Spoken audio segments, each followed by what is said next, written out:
Welcome to today's Seidokan Saturday, continuing with Pinan Yondan.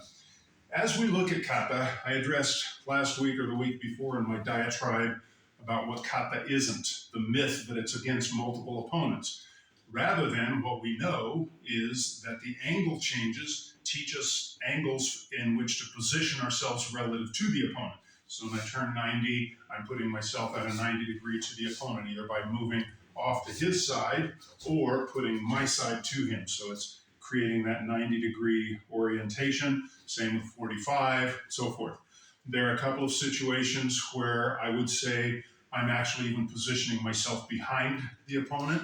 So in Pinan Yondan, if I start facing this way and I've done this move, now this, where I'm facing here, I'm actually positioning myself behind the opponent to take him down. And then this, again, could be a throw, whether turns or throws or stuff. So I went into that diatribe.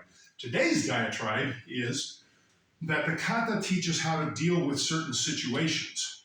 What they don't show is how we got into those situations, the build up into that position. And I've talked about positional recognition. So when we get into this position, now I know what to do. I recognize this. The question always becomes, how did I get there? So the other thing at this point in Pinan Yondan is a lot of movements can be interpreted. We can interpret this as the judo grip, the wrestling tie-up. We can interpret this as the block and punch. We can interpret this as a lock. So I can get into interpretations of different meanings for this movement. This movement in the kata, I really don't see any other way to look at it other than this is literally what it is, which is there's really no, I can't say, hey, this is a Tweety move. No, I'm grabbing the guy and I'm kneeing him, okay? How did I get there? That's where we deal with situational recognition. The move before this is here. So if we take the, again, going back to interpretational paradigms, if we take the interpretation that this is the wrestling tie-up, where I've got an arm and the neck, or the judo kumi kata tie-on position, and I've gotten to this position, now that becomes a very clear move. So the question is simply, how did I get to here in order to come in with my knee? My knee. My knee means facing front. Sorry, that's my Japanese joke to myself. So, to get into that, we deal with a situation called pummeling, is one way to do it. Now, when you talk about pummeling, a lot of people say, oh, he pummeled him, and they think of it in terms of fisticuffs, of pounding on him. But in grappling situations, to pummel simply means to fight for position. Okay? So I can go from inside here, tied, he comes to the inside, I switch and move it. Oh, I don't like him on this inside, so I switch and move it. This is the real basic form of pummeling.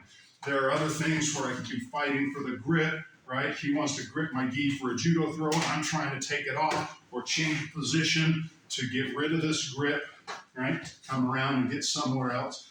All of this movement of our arms, so grapple with me a little bit, all of this movement of our arms is pummeling.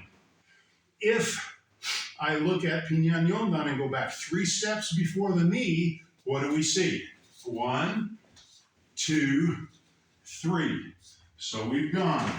I'm in position. No, I'm in this position. No, I want the outside position. No, I want this position. Enough of this crap. Boom! And that's where my knee happens.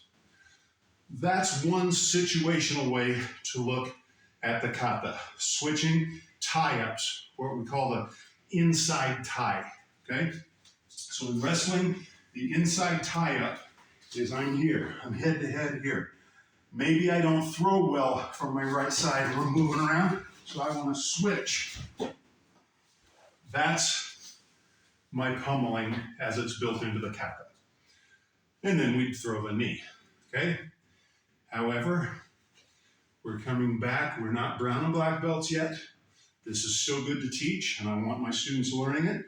But we're going to go back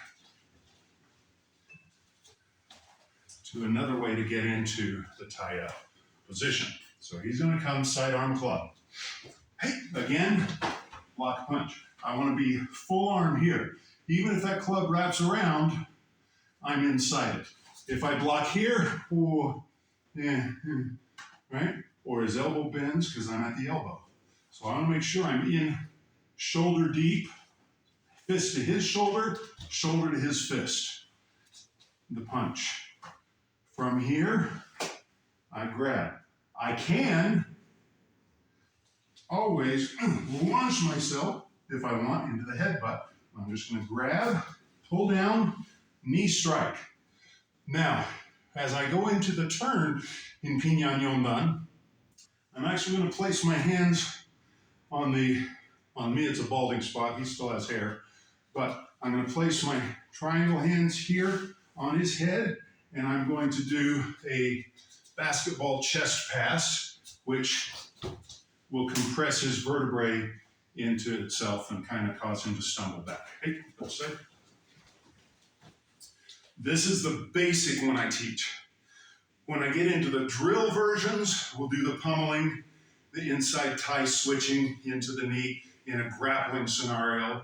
When I get into like flow drills for a single ippon one-step technique in the kata bunkai, this is the one that I will use with my students. He comes in, I get deep, I strike, that should help.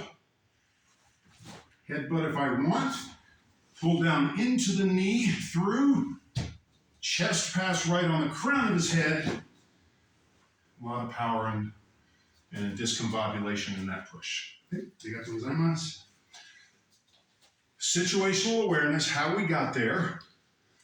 The kata sometimes, in this case, it kind of showed us if we use this as the pummeling inside tie switching position, but it doesn't always. If I use it just as a single attack, then it becomes a much simpler proposition. Thank you for joining. That's it for today's bunkai on Pinan Yondan. As always, like, share, subscribe, tell a friend, leave a comment, do whatever the heck you want. Enjoy. But most importantly, until next week, let's keep practicing.